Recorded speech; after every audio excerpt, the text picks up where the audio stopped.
26-year-old Hakeem Robinson, aka Ksoo, is a known associate of Jacksonville drill star Yungeen Ace.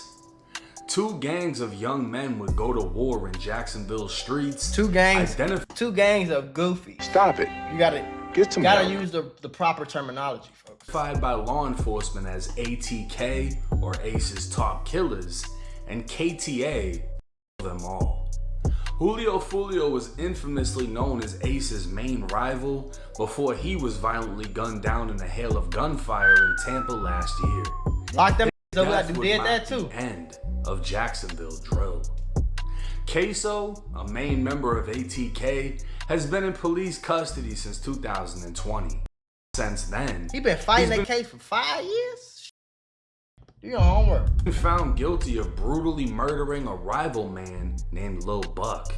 They'd find his address on the Duval County Clerk website. That's crazy. Following him in a vehicle, Lil Buck was unaware as he went into a business for a job interview. When he walked out, Ksoo would gun him down with rifle rounds. A witness on scene. And I ain't gonna lie, bro. He tried to act like his dad snitched, bro. Everybody in the world can see that that's Ksoo. You know what I'm saying? Like, this has got on his clothes, no gloves on, a mask. You could tell that that's him, bro. Like, and I don't even know the nigga, and I could tell that that's him. Like, you ever be like seeing something like I used to when COVID was going on, I used to see my homie. Sometimes he used to have on a full ski mask. I would still know that's him if I seen him. I don't know what it Ksoo is. would gun him down with rifle rounds. A witness on scene later stated in court, Lil Buck's face was blown off and his teeth were left on the ground. The shooting was witnessed by an officer parked in the parking lot. A brief chase would lead to the getaway vehicle crashing, and at that point, Ksoo, the shooter, Scotty, the passenger, and Butter, the driver, all bailed from the vehicle. So did Scotty let off any rounds? Did Scotty shoot anybody? Ksoo ran one way while the two others ran another, breaking into a woman's house, holding her hostage, and changing into her husband's clothes for disguises. They then called Ksoo's dad, Abdul Robinson, aka Blue, to pick them up. Right. Ksoo apparently got away on foot after dashing through backyards and hopping fences. As you all know by now, Butter would take the stand snitching on everyone, Blue would take the stand snitching on his own son, and both snitches, along with a ton of evidence, would result in Ksoo and Scotty being sentenced to life in Florida State Prison. Ladies and gentlemen, we got him. No, Scotty didn't. That's why he left the gun in the car when they ran. So Scotty didn't shoot nobody. So why he get life then? I don't know. Life is crazy if he ain't shoot nobody type shit. Let me tell you though, somebody in the chat just said he was wrong for snitching on his son. I'm gonna be honest with y'all. First, a lot of people said that, you know, he was a deadbeat dad, and if he was there for his son, then maybe his son wouldn't have started doing all this type of shit, bro. I personally don't subscribe to that shit like that, because I don't think shit is black and white, bro. Me personally, gang, if you go commit a murder, you get out the car, you run from the police, you break into somebody's house, kidnap them, and then call your dad to say, come pick me up. And your dad get there in record timing. If you ask me, if a nigga dad get there almost immediately, bro, it sound like he was there for you to me. FBI, open up! You know what I'm saying? It sound like he was there. Right or wrong, he ain't asked no questions. He ain't do nothing. Shorty pulled up, his pops pulled up, got his son out of the situation, and left. I feel like Ksoo bogus. Hear me out. I feel like Ksoo bogus for calling his dad and getting his dad involved in a trial. When 5 minutes ago, you just shot this man's face off. Shot his teeth out his mouth. You know what I'm saying? And you called your dad, he pulled up, and you ain't tell him nothing about no murder. Like, you there walked him into a murder. I wouldn't snitch on my kid at all. Okay, I have to each his own. But I'm gonna tell you the real deal. I ain't got no kids, but I'm gonna be honest with you. If my son go kill somebody, he called me to come pick him up, and he don't tell me that this is a murder. He don't tell me, and then the police come lock me up because they see my car on the fucking video. They come lock me up for murder. If you think I'm finna do life in prison because you went to kill somebody, you've lost your rabbit mind. I don't care if it's my son, it could be my wife, it could be my dad, it could be my mom. If you want to go commit premeditated and involve me into some shit and didn't even tell me that it was about a murder, and then the police come lock me up, I'm telling on your monkey. I don't give a fuck who you is, bro. I'm not going to do life for a who can. Basically, you set me up. You set me up for a murder trial, bro. Like, I'm not, no. And if that isn't enough, Ksoo was still fighting Another case. In 2021, Ksoo would be interviewed by police while having already been arrested for the murder of Lil Buck. Refusing to speak, he'd be told he's charged again with murder.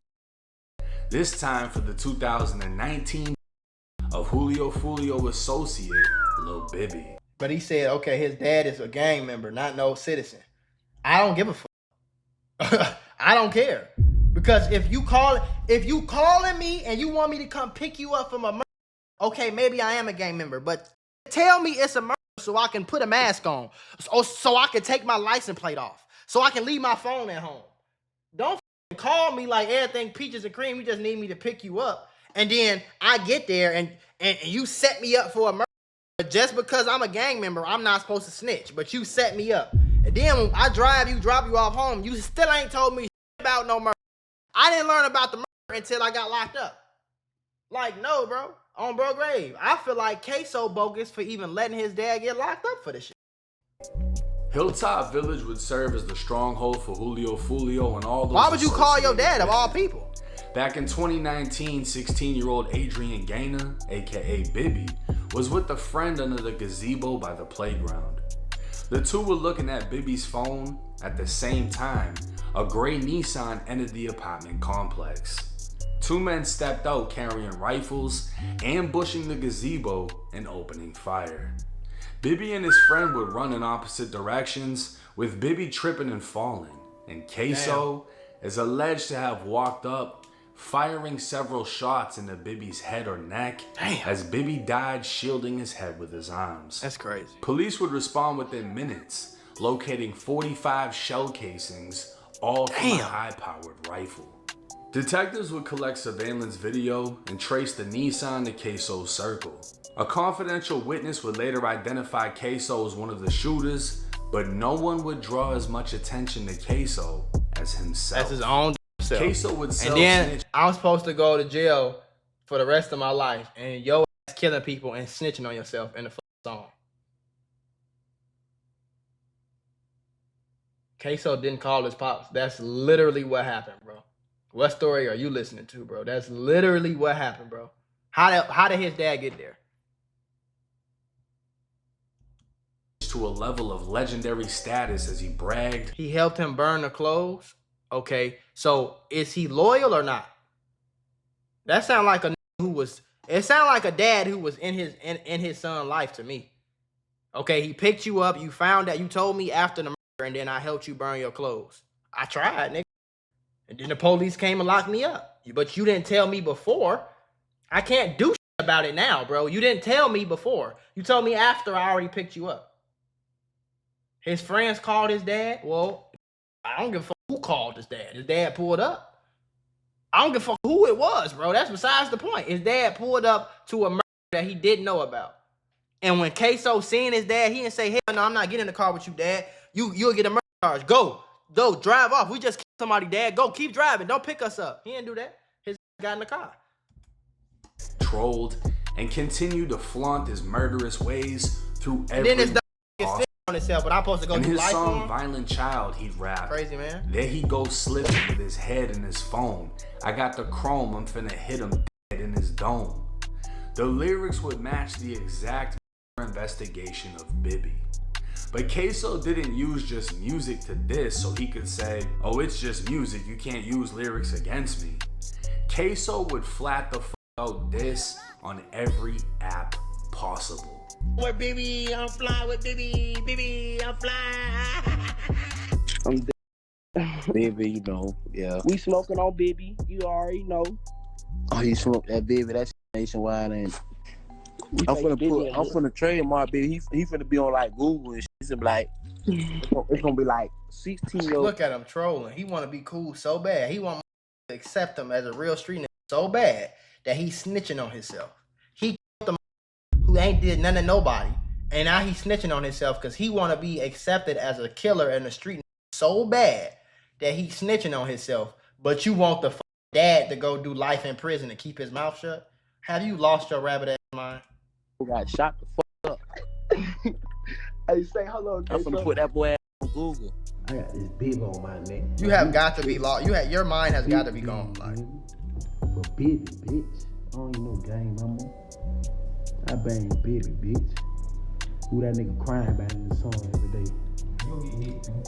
Oh my Lord, why you had to take you 16? yep.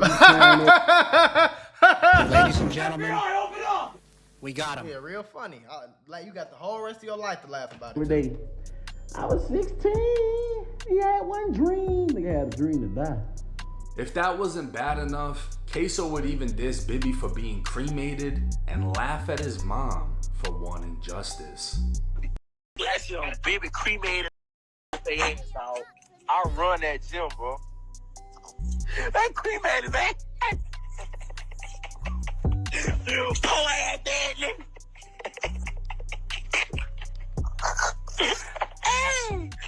Hey. Boy, you need to chill out, man. Hey, they got his mom walking around, March.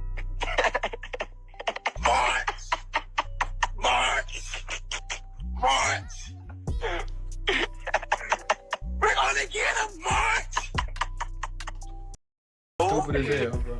2 years, Elizabeth Gaynor has fought for answers, hoping to get justice for her son, Adrian Gaynor Jr. I still don't sleep, I still don't eat, and they still don't bring my baby back. Yep, and now your mama get to cry every day while your ass in prison.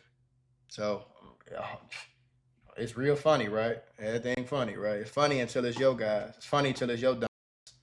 You know what I'm saying? And it's like this, bro, and then you do all this, and it's probably I didn't even see. Cause I ain't never seen none of them videos. You do all that just to get on a phone call. They gonna give me life like I ain't nothing, y'all.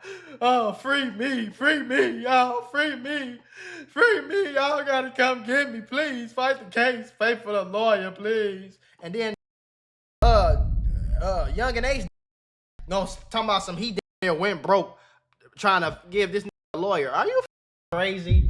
You think I'm finna pay some money to a nigga who's snitching on his? I'm finna pay for your lawyer and you on the internet snitching on your fucking self. Do that even make sense? You see how this street do that even make any sense? You want me to go broke on your lawyer because your broke ass ain't got no money, and you're on the internet snitching on yourself after you the money. You didn't rob, you didn't steal a pizza, you killed the mother.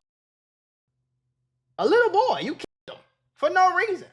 Just because he was cool with somebody. This nigga ain't never came in y'all block and shot y'all block up. Lil Bibby ain't never did nothing to nobody from my understanding. You just the first you seen from the neighborhood because you wanted to be gang so bad. You wanted to be King Von so damn bad. It's like, you were a lame, bro. To jeopardize your freedom and your life to get on the internet and admit you did some shit just because you want to be cool and accept it is fucking weird.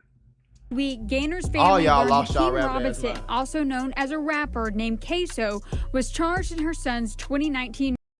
Gaynor was 16 years old. I exhaled for the first time in 2 years.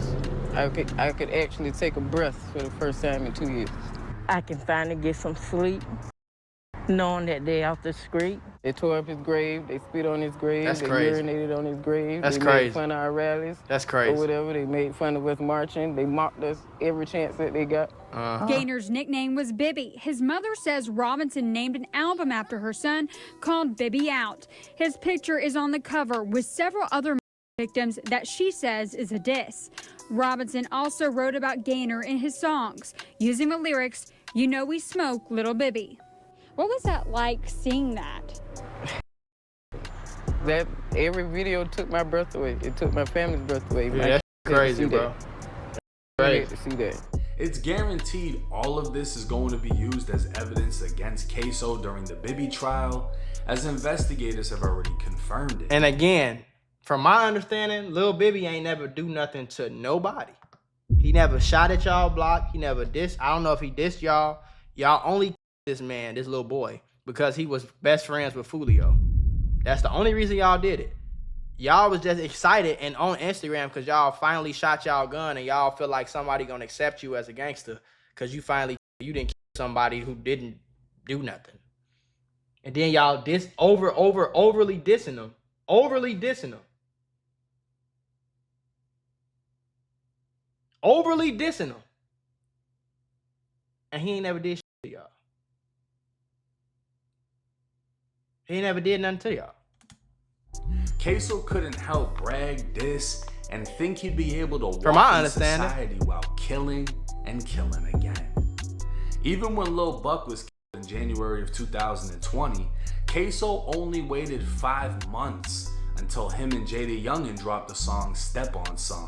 And word for word, Ksoo would say, you ever had one of them days where everything seems to go wrong? I mean, you're just trying to grab a cup of coffee and BAM! You're tangled in a pile of boxes because the shelf was broken. And just like that, I realized sometimes accidents at work are more than just funny stories. They can actually change everything.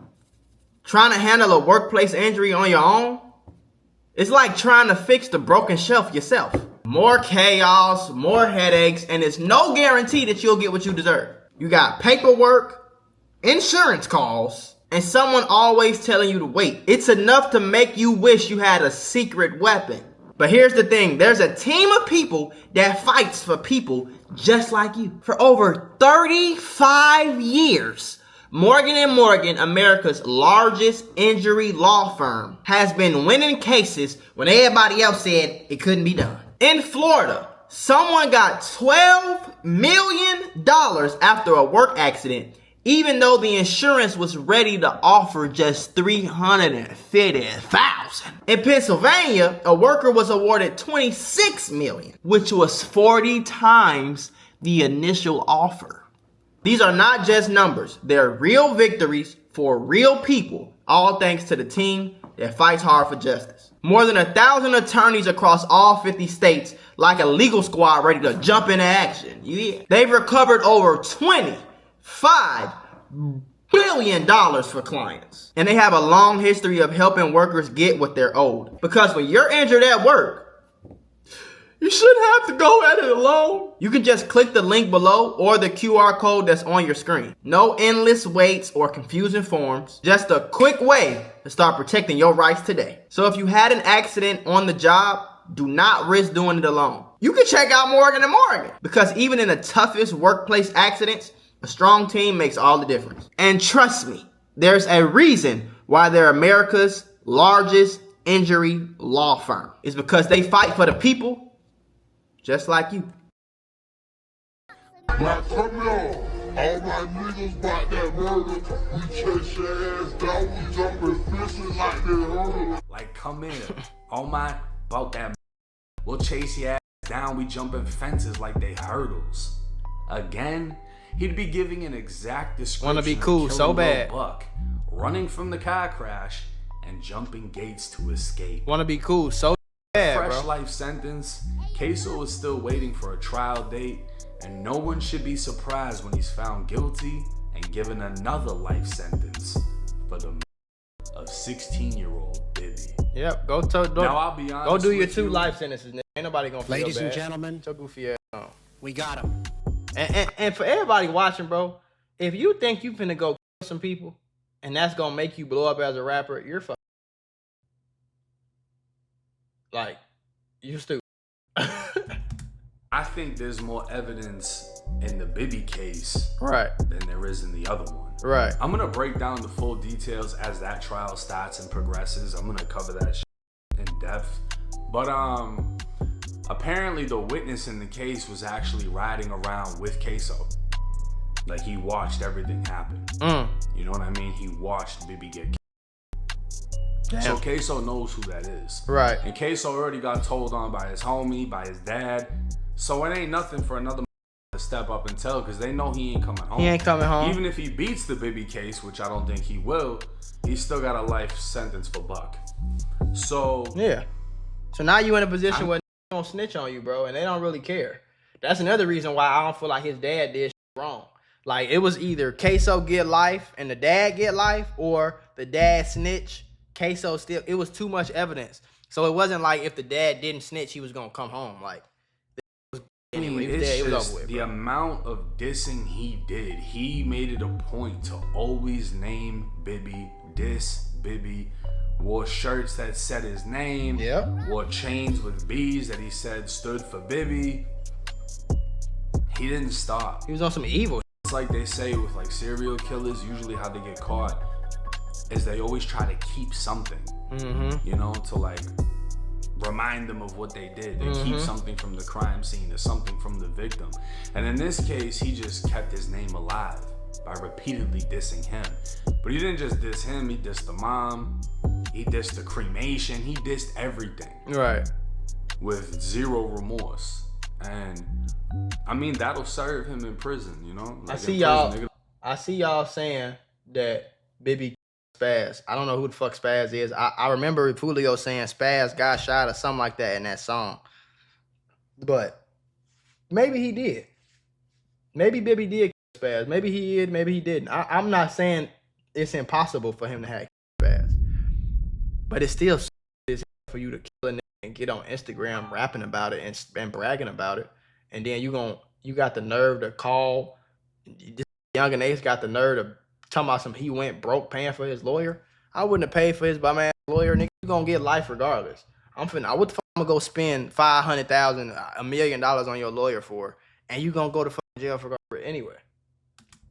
Gonna look at him like he's a solidified gangster. He didn't snitch. He was killing shit. He wasn't sorry. Yeah, if that's the life you want to live, yeah, you know what I'm saying? Like, he's gonna be top general in Florida State Prison, but that's about it. Right. He's still gonna be wearing blues and eating ramen noodles like everybody else. Exactly. You know? That's just the sad reality of how it goes. Exactly. And there's a lot of people in there like that. He ain't gonna be the only one. There's a lot of people in Florida State Prison over generations. My parents' generations, older than them, their generations. There was people in Florida State Prison that was like a part of the shit when all the Cubans came to Miami and they were killing everybody and there was mad and all, like the Scarface generation. Those dudes are still in prison. Yeah. Like, you're right. It ain't just these new young. When you go in there, like, yeah, cool. You went down for this, went down for that. These dudes got 10, 15, 20 murders. Like, right. These are old school. And that's just the ones that they caught them for. You know what I'm saying? Like, going to jail, going to prison, gonna make and remember, Ksoo just got sentenced. So Ksoo's still fighting another case. He ain't been to prison yet. He's still in jail. He ain't been down the road. He ain't been to that real place. That prison is a different place, bro. Prison and jail is not the same place. You feel me? When he get to prison, bro, he gonna find out that he ain't the only that kill somebody, boy. Only difference is ain't no guns in there. You gotta be a real savage, real gangster to walk up on a nigga with a knife and take his life up close and get the blood splatter and watch his soul leave and watch. You gotta be a real gangster for that. You gotta be a real crazy. So you gonna find out just how gangster and tough you really is. This is how much of a killer you really is when you get down now. You hear me? On phone now. Throwback killers. Like, you ain't the only one. Right. But he'll be respected for the little rap that he has. And that's just the reality of that lifestyle, you know?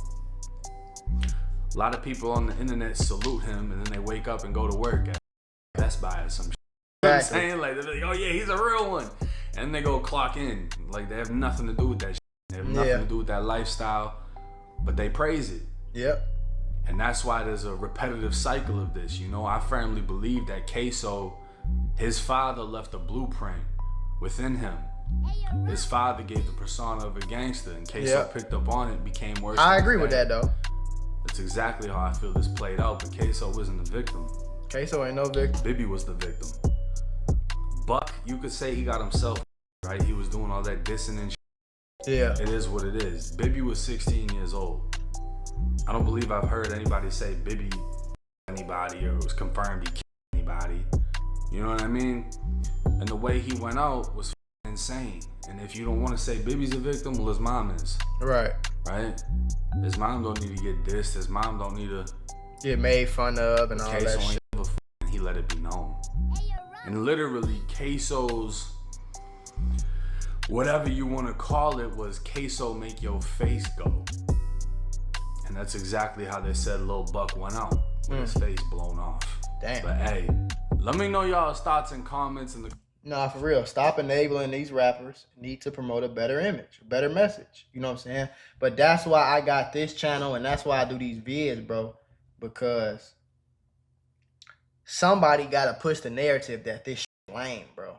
Somebody got to push the narrative that killing somebody at 19, 20 years old, fighting the case and being in jail every day for 5 years straight with no bail, and then getting sentenced to a life sentence in prison is not cool. It's never going to be cool. That's the lamest shit you could do, bro.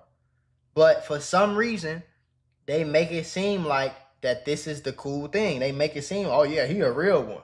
Oh yeah, that nigga ain't snitch though. Oh, but he did that. No, bro, this shit lame as fuck. It's lame as hell. It's lame.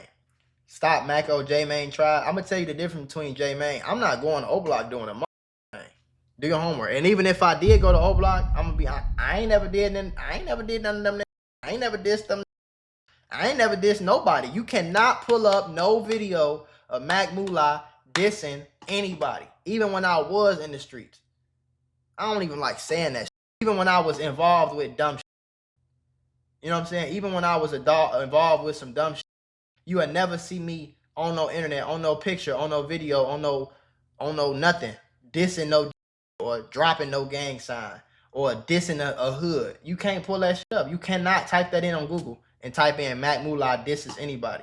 So it's like, I'm not doing what J-Main did, bro. J-Main, I think J-Main did the shit the wrong way, bro. I ain't trying to save the world. I'm just trying to influence a few to watch my streams and watch my videos and being like, damn, that's what the streets get you? I ain't doing that. I don't give a fuck what my homies talking about. You feel my homies want me to go ride down the street and go slide on this, slide on that nigga. But I ain't doing that shit. You know what I'm saying? Type shit. But somebody said I was with that shit before. If you know the story of Mac Mula, bro, you know you be dissing Dub. Dub's not a person, bro. You know what I'm saying? Me dissing Dub is some funny internet trolling shit. That's not no gangster shit. You know what I'm saying? And I was never with that shit, okay? Let me tell you Mac Mula's story real quick. This is what happened to Mac Mula. Mac Mula was a regular who like, when I was 12, 13, I used to like tech decks and skateboarding. And I used to want to be a gaming YouTuber. I used to play Call of Duty and 2K. And I used to go play with my friends and go to parties and be a 13-year-old, bro. Chase girls and shit. You feel me? The only reason I ever even got involved in the streets is because of this. Do your homework on the story. It's the true story, bro. Do your homework. If you know me, if you a real fan, you know this. When I was 13 years old, I hung around a lot of older niggas. All of them was like 17, 18, 19, 20, 21, right? Everybody around me was older. These was in high school. I was in 7th, 8th grade.